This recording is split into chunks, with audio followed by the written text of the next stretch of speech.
Okay, let's get more into the nitty-gritty of go behinds. The very first dilemma that you might want to be playing with is the dilemma between a cow catcher and a go behind. So what is a cow catcher?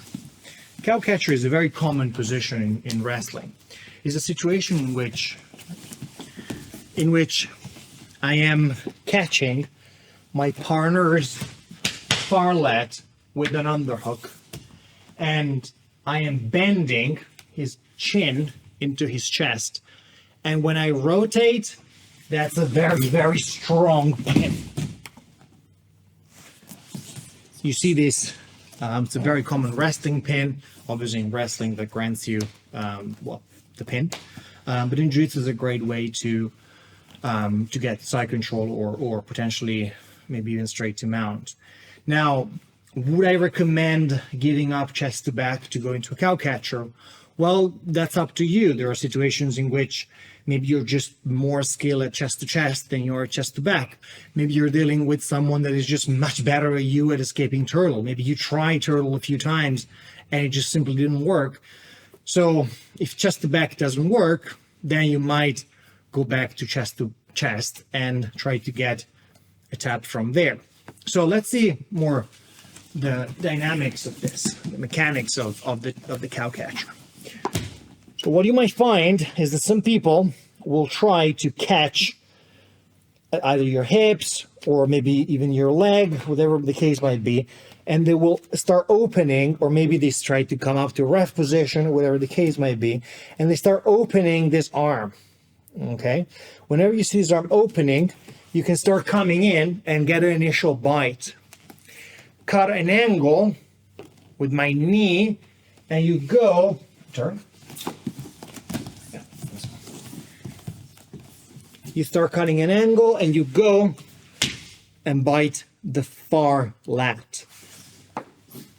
Your bottom leg stands stretched, and now you want to collapse. You want to collapse your elbow into your hip, which collapses your partner's chin into his chest.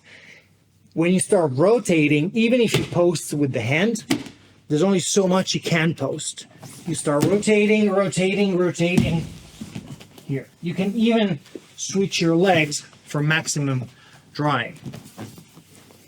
So you start biting here and you start here.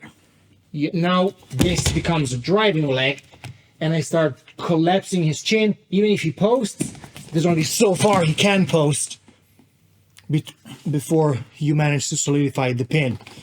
This is a very strong pin because I'm bending his chin to his chest. When he goes to scramble from here to returtle, it's actually very hard. Don't make the mistake of wanting to pull his head forward. It feels like it's more control, but you're actually off balance. Just twist your hips and keep your shoulder where it is. This is a cow catcher. It's a very powerful pin, very powerful reversal. Now, where's the dilemma? Well, the dilemma is in the fact that when you start lifting and creating this opening, you get an initial bite, but you might not always be able to bite all the way through. When you bite all the way through the far lat, it's going to be pretty hard for your partner to resist. But a strong opponent, as soon as you come up, he's going to clamp everything down, and if there's comparable strength and weight, it's going to be pretty hard for me to start lifting. But when he clamps everything down, that comes with a very high cost, that he's basically leading me into a go behind. We're going to look at go behind details in a second, but just for now, the more he clamps go, the more I can go and use this to go behind. In a live scenario, this would look like this.